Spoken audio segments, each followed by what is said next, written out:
আমাদের কাছে কোনো রাজনৈতিক পরিচয় নাই। দুষ্কৃতকারী সে অপরাধী। এই ক্লান্তি লগ্নে বাংলাদেশ সেনাবাহিনী বাংলাদেশ শান্তি শৃঙ্খলার জন্য দায়িত্বরত আছে। এর ধারাবাহিকতায় আপনাদের এলাকা বা আপনাদের প্রতিবেশী কেউ যদি কোনো প্রকার লুটতরাজ, ভাঙচুর, অগ্নিসংযোগ এবং বিভিন্ন প্রকারের হুমকি দামকি যদি দিয়ে থাকে এবং আপনাদের পাশে যারা সংখ্যালঘু আছে তাদেরকে কোনো প্রকার উচ্ছেদ বা হুমকি এবং তাদের ঘর বা বিভিন্ন জিনিস উচ্ছেদ করার কোনো পরিকল্পনা করে, দয়া করে আপনারা আমাদেরকে অবগত করবেন।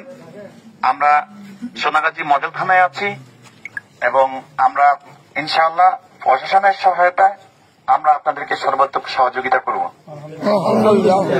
তো আপনারা সকলে ভাই ভাই, কেউ হানাহানি, মারামারি, কাটাকাটির মধ্যে যাওয়ার দরকার নেই। আমাদের কাছে কোনো রাজনৈতিক পরিচয় নাই। দুষ্কৃতকারী সে অপরাধী, সে কোনো দলের হতে পারে না। অতএব আমরা চাই দেশের শান্তি, আর বাংলাদেশ সেনাবাহিনী অবশ্যই দেশের শান্তির জন্য সর্বদা নিয়োজিত আছে, ইনশাল্লাহ থাকবে।